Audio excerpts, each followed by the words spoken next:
हाय guys, अस्सलाम वालेकुम। This is me Reeba Asgar and welcome back to my YouTube channel. जैसा कि आपको पता है कि मेरा कंटेंट सारा कैरियर काउंसलिंग से रिलेटेड ही होता है कि अगर आप एफएससी कर चुके हैं और उसके बाद आप सोच रहे हैं कौन सा ट्रैक मेरे लिए ज़्यादा बेहतर है टू एस इन फ्यूचर, तो मैं इसके अंदर थोड़ी सी गाइडेंस प्रोवाइड करती हूँ बीइंग कंप्यूटर साइंस स्टूडेंट। और बहुत सारे बच्चों ने मेरी फर्स्ट इंट्रोडक्टरी वीडियो नहीं देखी हुई, जिसकी वजह से उनको मेरे बैकग्राउंड का नहीं आइडिया। तो अगर आपने नहीं देखी तो काइंडली देख लीजिएगा। और उसके अलावा जो बच्चे मुझसे रिपीटेड क्वेश्चन एक ही पूछते हैं बार बार कि सीएस प्री मेडिकल स्टूडेंट्स के लिए कैसा है, तो उसके लिए भी मैं इस वीडियो के अंदर पिन कर दूंगी अपनी वीडियो, जिसके अंदर मैंने डिटेल से बताया हुआ है। सेकेंडली, मैंने कॉमेंट्स पढ़े हैं, उसके अंदर बहुत सारे कॉमेंट्स जो हैं अगेन नस्ट प्रिपरेशन से रिलेटेड है, जो कि मैंने एक अलग वीडियो के अंदर सब कुछ एक्सप्लेन किया हुआ है। तो मेरी आप लोगों से रिक्वेस्ट यही है कि आप लोग पहले मेरी प्रोफाइल पे जाके सारी वीडियोस के टाइटल्स वगैरह पढ़ लें। वहां पे आपकी क्यूरी से रिलेटेड अगर कोई वीडियो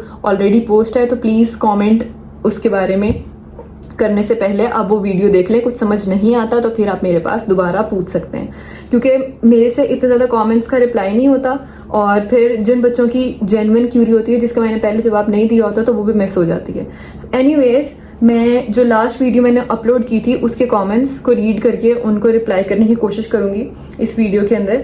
अगर हम प्री मेडिकल स्टूडेंट सीएस की तरफ जाना चाहते हैं तो कोई स्पेसिफिक टेस्ट देना होगा या बिना टेस्ट के हम एडमिशन ले सकते हैं। तो ये बात मैं पहले बता चुकी हूँ कि डिफरेंट क्राइटेरिया होता है। जैसे नस्ट है वो अपना टेस्ट लेता है, एयर है वो भी अपना टेस्ट लेती है, फास्ट भी अपना टेस्ट लेती है, और उसके अलावा मतलब हर यूनिवर्सिटी का अपना ही टेस्ट होता है। तो आपने उनके क्राइटेरिया को देखना है। उसको क्राइटेरिया को देखने का तरीका ये है कि आप वेबसाइट पे जाएं उनकी, और उनकी वेबसाइट की साइड पे 3 बार बने होते हैं, ऐसे मेन्यू का जो बार बना होता है ना, उसके ऊपर क्लिक करेंगे आप तो वहां से आप एडमिशन और टेस्ट पैटर्न, एलिजिबिलिटी क्राइटेरिया सब कुछ वहां से देख सकते हैं। ठीक है, आपने बेसिकली उनकी वेबसाइट पे जाके ये सारी चीजें खुद सर्च करनी है, कौन सी यूनिवर्सिटी का कब होता है टेस्ट, और क्योंकि वहां पे एडमिशन और रजिस्ट्रेशन वगैरह की डेट्स भी दी हुई होती हैं।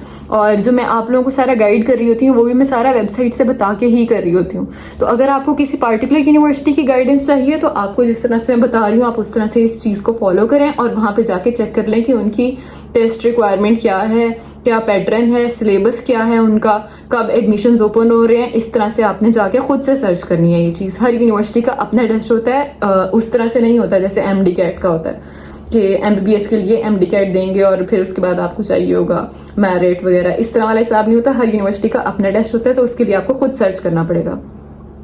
अच्छा, as a pre medical student please guide how to take admission in FAST. FAST का मैंने आप लोगों को ये भी मैंने ऑलरेडी आंसर किया हुआ है। फास्ट का जो है मैंने बताया था कि उसके लिए एड मैथ आपको देनी पड़ेगी, क्योंकि वो एड मैथ के बगैर प्री मेडिकल स्टूडेंट को नहीं रखते, तो इसलिए आपको 1 साल जाया करना पड़ेगा। आप बोर्ड का पेपर दोगे मैथ्स का, फिर उसके बाद आप फास्ट का टेस्ट दोगे। फास्ट का टेस्ट क्लियर करके आपका अगर एग्रीगेट बनेगा फिर आपको वहां पे एडमिशन मिलेगा। अदरवाइज कॉमसेट, एयर यूनिवर्सिटी और मेरे ख्याल में यूसीपी, इन सब के अंदर टेस्ट नहीं होता। तो आप अगर ऐसे ही देना चाहते हो test without passing that math का सब्जेक्ट, तो फिर आपके लिए ये यूनिवर्सिटीज एज एन ऑप्शन मौजूद है। आपकी क्या यूनिवर्सिटी में एडमिशन के लिए एनटीएस या नेट कंपलसरी है? नहीं है कंपलसरी, वो अपना टेस्ट लेते हैं। अस्सलाम वालेकुम, मुझे आपसे सजेशन चाहिए कोचिंग सेंटर इन कराची। एक्चुअली मैं पंजाब से बिलोंग करती हूँ, इसलिए मुझे कराची का आइडिया नहीं है, लेकिन मेरे ख्याल में स्टेप किप्स वगैरह कराते होंगे तैयारी, तो आप वहां से कर सकते हैं।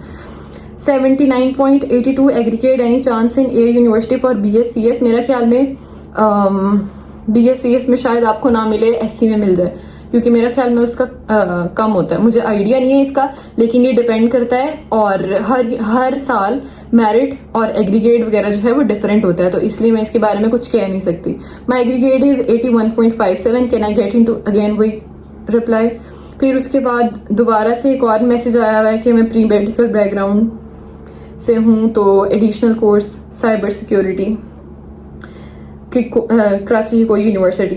ये इसके लिए भी मैं आपको वही बता रही हूँ कि आपने कराची की, ये पूछना चाह रहे हैं बेसिकली कि कराची की यूनिवर्सिटी कोई ऐसी है जो साइबर सिक्योरिटी वाले बच्चे को रखती हो विदाउट एडिशनल कोर्स। मेरा ख्याल में बहरिया में अगर होता है ना, तो इस्लामाबाद के अंदर बहरिया तो विदाउट एडिशनल मैथ रख लेती है, तो कराची में भी शायद रखती हो। और उसके अलावा IBA वगैरह आप खुद चेक कर लें उनकी क्या एलिजिबिलिटी क्राइटेरिया है।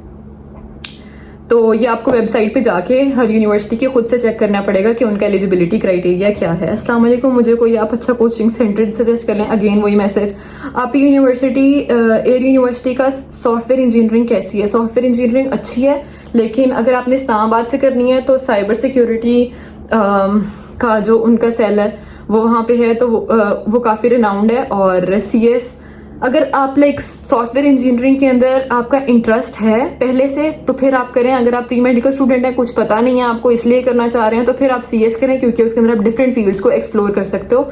और अब फिर आप 3rd या 4th सेमेस्टर के बाद सोच सकते हो कि मैंने किस साइड पे जाना है, सॉफ्टवेयर इंजीनियरिंग की साइड पे या प्रोग्रामिंग गेम डेवलपमेंट की साइड पे। इस तरह लाइक डिफरेंट आप सोच सकते हैं। अगर हम प्री मेडिकल बैकग्राउंड से हैं तो नस्ट की एंट्री टेस्ट में मैथ आएगी। नस्ट की एंट्री टेस्ट के लिए मैंने एक अलग वीडियो डिटेल से बनाई हुई है, आप काइंडली जाके वॉच कर लें।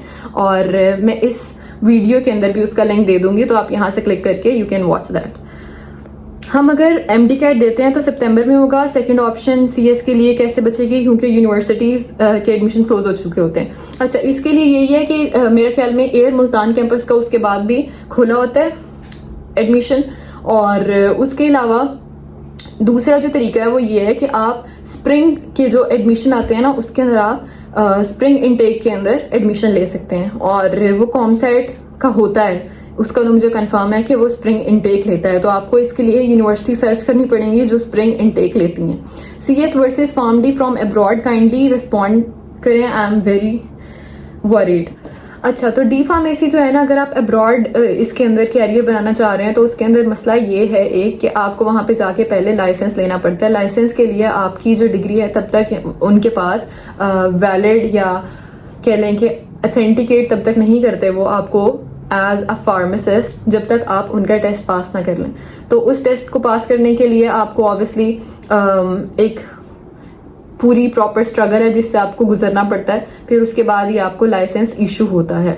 ठीक है, अब जिस तरह मेरी अपनी कज़न गई थी यूनिवर्सिटी ऑफ लाहौर से डी फार्मेसी करके, तो उसका यही सीन था कि वो तो चली गई, लकीली उसको वीज़ा वगैरह उस टाइम पे मिल गया, लेकिन जब उसकी बाकी क्लास फेलोज वगैरह ने अप्लाई किया तो उसको वीज़ा नहीं मिला। तो वीज़ा वगैरह का भी इशू आ जाता है, फिर प्लस आपको लाइसेंस वगैरह का इशू हो जाता है, क्योंकि आप जब तक उस टेस्ट को पास नहीं करोगे तब तक वो आपकी जो डिग्री है डी फार्मेसी वाली वो कुछ भी नहीं है, उसकी कोई वर्थ नहीं है।